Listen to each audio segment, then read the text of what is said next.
Chapter 11. Nick wasn't sure if sneaking into Mrs. Starch's house was the bravest thing he'd ever done or the dumbest, but he felt certain that the world's meanest biology teacher wasn't really absent from school because of a family crisis. Something else had happened, something serious, and Dwayne Scrooge Jr. had to be involved. What if she croaked? Marta whispered and closed the door behind them. What if we find the body? The same awful thought had occurred to Nick, although he didn't say it out loud. Then the cops think we did it. We'll spend the rest of our lives in prison, Marta said. Keep it down, okay? This is the darkest place I've ever been. Give me your hand. I've only got one, Nick reminded her. So you carry the flashlight. It had been a long while since he had held hands with a girl, 5th grade, Jessie Kronberg. The following summer, her family moved to Atlanta, and Nick hadn't heard from her since. Where do you think the old witch keeps all her snakes? Marta said, squeezing his fingers. That's just a lame rumor. Maybe it's a true rumor. Maybe her whacked-out husband, too. Then they say he disappeared like 20 years ago. Nick and Marta hadn't moved 3 steps since coming in the door. I'm totally sketched out, she said. I know, you're crushing my knuckles. Nick pulled free of her grasp and shook back the flashlight. The moment he turned it on, he saw that at least one of many crazy stories about Mrs. Starch was true. The house was filled with stuffed animals, and not the soft, huggable kind that were found in this toy store. Marta said, We are out of here. Hold on. It's like a zoo for the dead.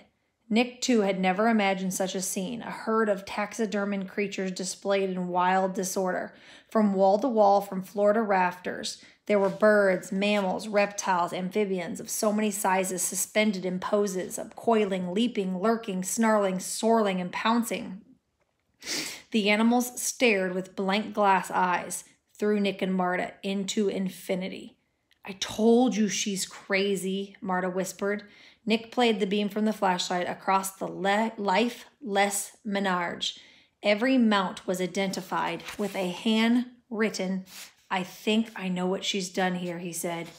Besides losing her marbles, Nick approached a tawny spotted cat the size of a golden retriever. Beside was a small mottled bird, perched sprittingly on a stick of driftwood.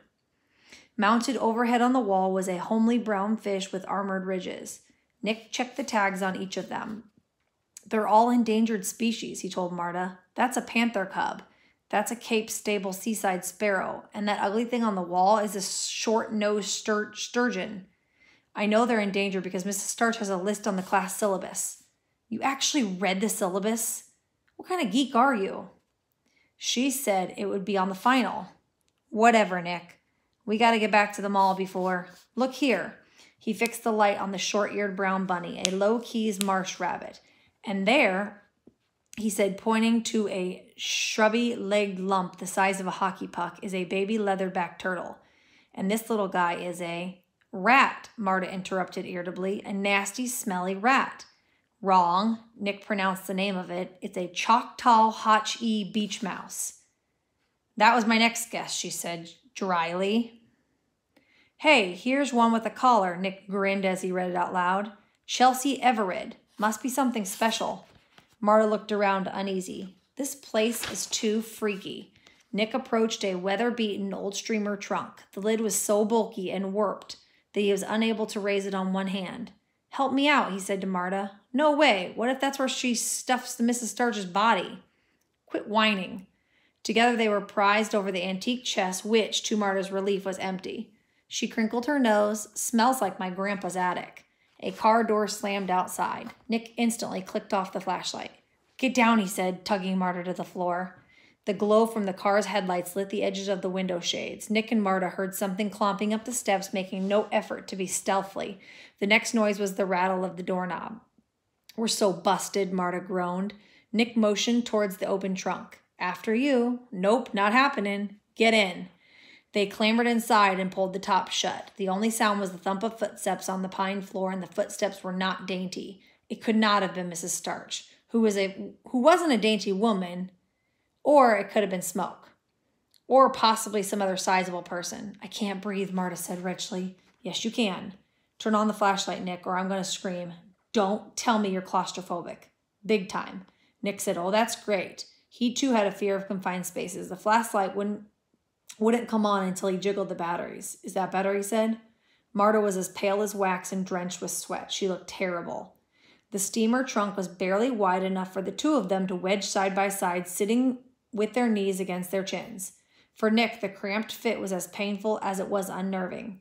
He taped his arm up and pinned it at an unnatural angle against the shoulder blade. He felt like a hawk with a broken wing. Still, he was more concerned about Marta. It's all my fault. I'm really sorry, he whispered. She shut her eyes and took a deep, labored breath. You'll really be sorry if I hurl all over the both of us.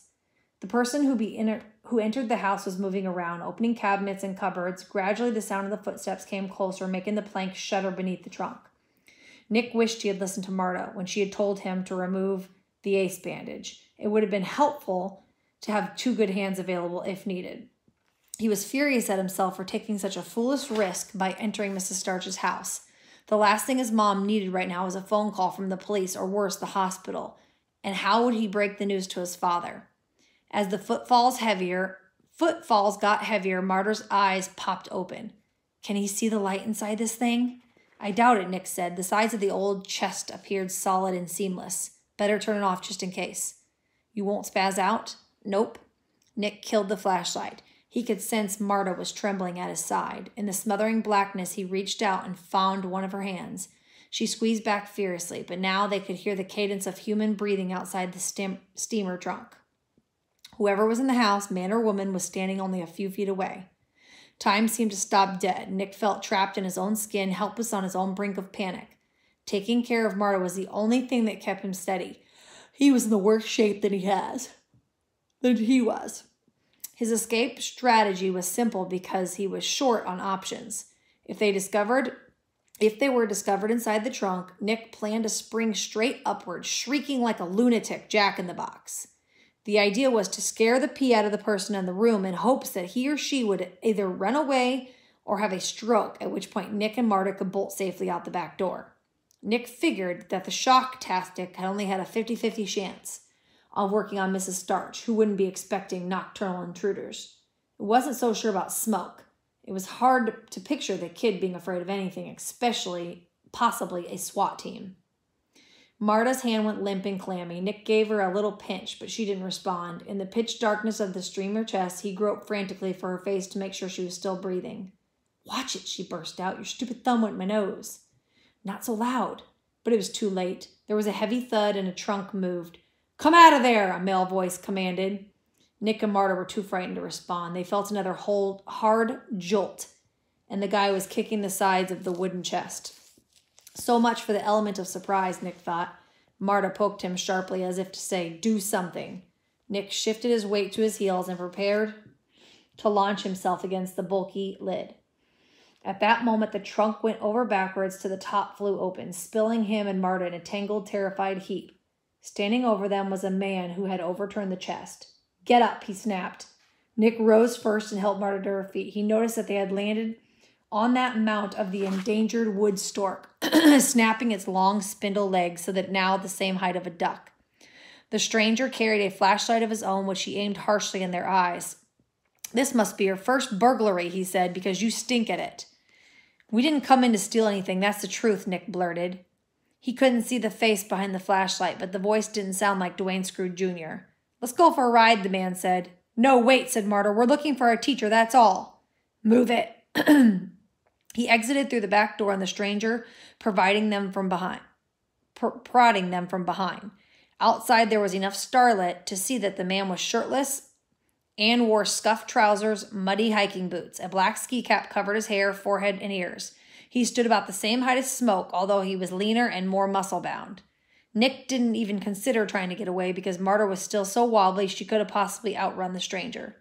Mrs. Starch's blue Prius was parked next to the house. Hop in the back seat, the man told him. Marta froze on the spot. No way.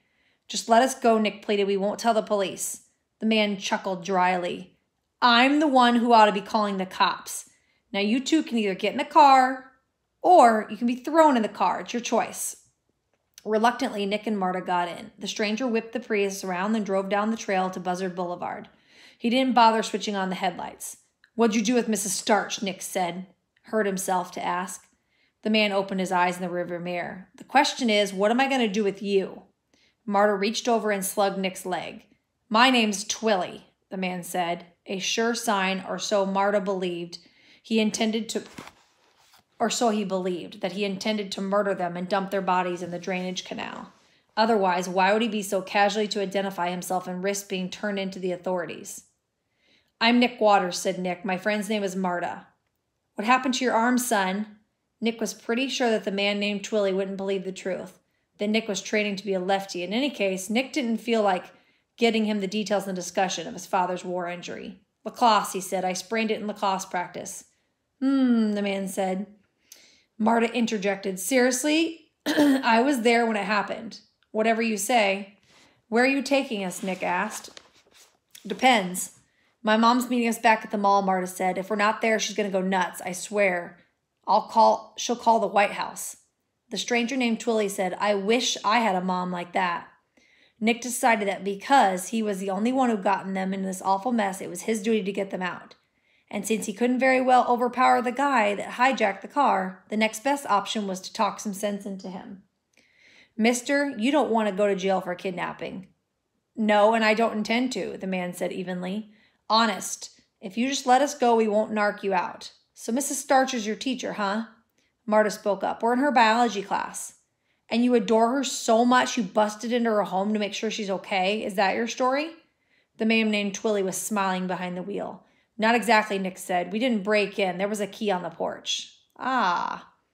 "What were you doing there?" Nick asked, not expecting to retrieve a straight answer. "Looking for some powder cocoa," the man said. "And a book. Ever heard of a writer named Edward Abbey?" Nick and Marta admitted that they hadn't.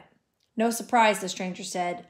I'm sure they don't teach that stuff in uptight private school of yours. Ed was sort of a bomb thrower, only the bombs were ideals and principles. He liked the earth more than he liked most humans." A Hannah Montana ringtone went off, and Marta sheepishly smothered her phone. "That's got to be my mom. She's supposed to pick us up outside the movie theater." "Answer it," the stranger said. "Tell her you'll be right on time. And if you say anything else, I'm turning this car around and we're going to Miami." Marta did as she was told. After hanging up, she said, 10:30 sharp. She'll freak out if we're not there." "Understood," and the man named Twilly. Nick was relieved to see that the car was heading in the direction of the mall, which raised the welcome possibility that they weren't actually being kidnapped. "How do you know Mrs. Starch?" he said to the stranger. "None of your business, Nick Waters." The man tugged the ski cap tighter on his head. "We're worried about her, that's all. Nobody's seen her in like a week." "Yeah, then take out your cute little pink phone number again, princess, and dial the phone number, 555-2346. Marta switched on the cell phone speaker so both her and Nick could hear the recording. "Hello, people. I'll be away from school indefinitely because of an unexpected family matter. You may leave a message at the tone. Though it may be a while before I have time to reply. Please accept my apologies in advance. Now here's the beep." "That's her," Nick said. "Definitely," Marta agreed. "Did she sound the least bit dead to you?" the man said. "Did she sound gravely ill? Mortally wounded?" "Not really." "Then quit worrying," he snapped, "and quit nosing around places you don't belong." He pulled over a block from the mall in front of the Seedley pawn shop. He stepped out of the Prius and ordered Nick and Marta to do the same. Standing in the glow of the gaudy neon sign, the man looked to be in his late 30s, with an athletic build that reminded Nick of his father. The stranger said, "It would be in your best if I never set eyes on you two again." "Oh, don't worry," Marta assured him. Nick was staring at Twilly's belt, which was made out of tan cowhide and stitched with a row of small sleeve designed to hold bullets. It looked very much like the one worn by the mysterious figure in Nick's video from the field trip at the Black Vine Swamp. The man tapped the face of his wristwatch. "You've got 6 minutes and 30 seconds before your mom shows up. Get a move on it." "Thank you," Marta said with a grateful sigh. "Thank you, thank you." "For what?" "For not killing us and tossing our bodies into a ditch." "You're welcome," the man named Twilly said. "I'll tell Aunt Bunny you asked about her." Nick rocked back on his heels. "Mrs. Starch is your aunt?" With a thumb, the stranger popped 2 shiny bullets out of his ammo belt. He began tossing them from hand to hand like jelly beans. "I hate repeating myself," he said. Nick and Marta started running. They didn't stop until they reached the mall. End of chapter 11.